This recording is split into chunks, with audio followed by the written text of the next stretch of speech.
People ask me all the time, what kind of movie is this?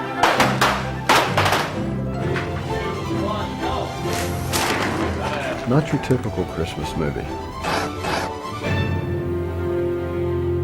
Bad Santa started as a one-sentence idea from Joel and Ethan Coen about a Santa who's bad and changes. So they went away, they came back with a story, basically beat out the plot, which is the plot of this movie now. I'm an eating, fucking, shitting Santa Claus. Prove it. It's definitely an R-rated movie, and it takes a lot of chances and pushes the envelope language-wise, action-wise. Good night, Santa. Good night, Mrs. Santa's sister. We started looking for a director who we thought, you know, would get the humor of this movie, but also be able to find, I don't want to say the touching moments, because I think that's a little over the top for this material, because obviously this isn't a typical, you know, kind of rated G Santa movie, but there are aspects of the story where, you know, Santa and the boy become friends. God, that was great. I received the script from my agent, who sort of warned me ahead of time it was a film that would never get made. So I got the script, read in one sitting. Actually, I was on a plane, I think, when I read it, and I was laughing so loud that I was sort of getting embarrassed about the whole thing, and it was really funny, and the dialogue was really great. And I called her, I said, yeah, I want to do the film. And she said, pretty much good luck, you know, good luck finding anybody to make it. We took it to a couple of studios, got turned down by all of them. About a month later, I got a call from Bob Weinstein saying he and Harvey had just seen Ghost World finally, loved it, and wanted to make a Terry Zwigoff film. Did I have a script? I said, yeah, I have this script. It's called Bad Santa. Send it to us right away, Federal Express it for tomorrow morning. So I sent it to him. About 11 o'clock the next morning, Bob called and said he wanted to make the film. And that was it. Billy was on that short list after that of people who I thought could do it. The challenge in this role was to play a nasty guy who's sympathetic. Billy was way high on our list because he's just a consummate actor. We had just worked with him in Man Who Wasn't There a couple of years ago, and he's just, you know, he's incredibly talented and one of the best actors working, I think, in the business today, so it went to him immediately. Billy's very funny in person. He's very quick, he's very smart. I don't think without somebody like that, no matter how good an actor they are, you could have pulled this off.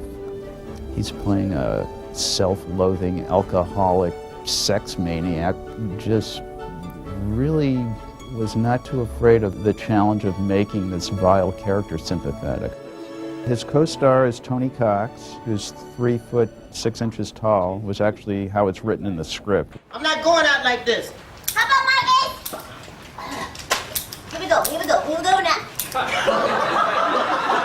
We auditioned probably 100 people for the part of Marcus, who's his partner in crime. We just kept coming back to Tony. Tony was the funniest guy by far. Well, the first thing, because it was the second lead to Billy Bob Thornton, and for a person of my stature, roles like that just don't come around. I hadn't seen a role like that in the 20 years that I've been in acting. He's a really sweet guy and really funny. I mean, he cracks me up so much. Tony Cox came up with one of the funniest lines I ever heard in my life, which my wife will vouch for me, that after he improv'd it for 2 weeks, at 6 in the morning every day, I'd wake up in bed screaming with laughter, and she'd look at me like, what is going on with you? What are you laughing at? I'd say, it's this line that Tony came up with. Well, what is it? I said, he just went up to Santa while he's waiting for some kids, and he was sort of like digging around in his pants, and Tony just looks at him and says, You probably shouldn't be digging in your ass. but that just cracked me up, that one line. I got fixated on that. You got some lip on you, midget. Bernie Mac is just, he's Bernie Mac. This is my second time working with Bernie.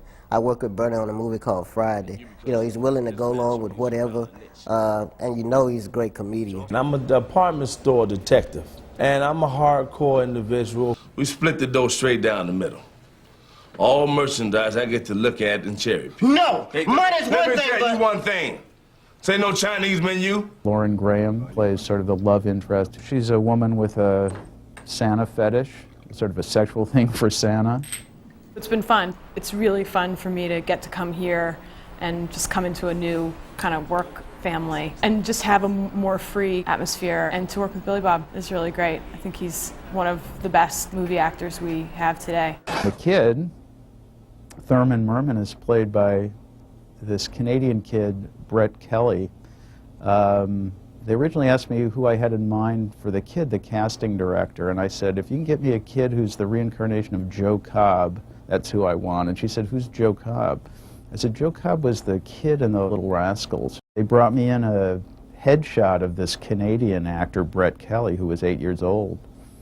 And I just fell on the floor laughing. I said, if this kid can even walk and talk, he's hired. They had me reading my scene where I showed my report card. God damn it! Whoa, shit! Want to see my report card?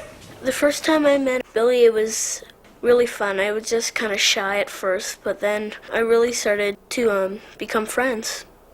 Mary Vernew, our wonderful casting director, said, I really think you should give Brett a chance. I think there was something there. And so he came and, he was the dark horse candidate. He's fantastic and natural and has, really good chemistry with Billy. Here's the deal. I'm going to wink at you twice, all right? First I'm going to wink at you is for you to say, I'm going to say, living proof there's no Santa Claus. And then you say, I know you're not Santa Claus, whatever. I'm going to wink at it for that line. And then after your line, stay there and just keep looking me in the eye. And you'll wink at me again now, but and then you'll leave. Okay. So you're catching on. Hi, Bob Chapeska. Welcome. Great photo and resume, by the way. John Ritter was truly one of the coolest people I've ever met. The day he started working was a really difficult day.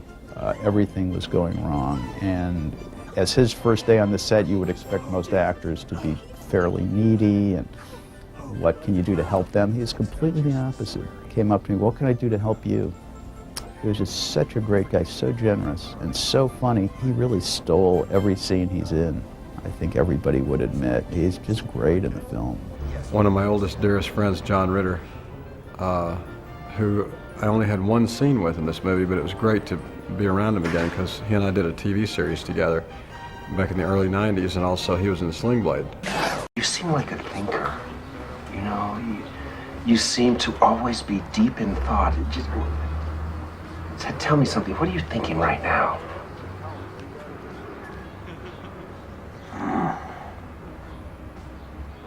I was thinking might want to take me some of these potatoes home with me. I've sort of forgotten that he was in Sling Blade because he was such a chameleon in that he sort of disappeared into the role. But again, he's one of these guys who can do drama and comedy so well. There was a point we were filming. He has a scene with Bernie Mac, who's this store detective he goes to try to get the Santa he suspects of being a bad Santa fired. He's trying to figure out a politically correct way to get him fired, so he goes to Bernie Mac to enlist his help in this. And he kept having this expression on his face at one point in the scene that was so funny that I would be standing behind the camera and just cracking up and ruining every take. And finally I said to him, John, I'm going back about 30 feet and I'll look at it on the video monitors, and I was still laughing like crazy back there. There's something about the guy that makes me uneasy. Well, sure. Santa fucking someone in the ass. The best thing about making this movie is that it's such a wonderful group of people and such a wonderful script that it's a pleasure to come to work every day.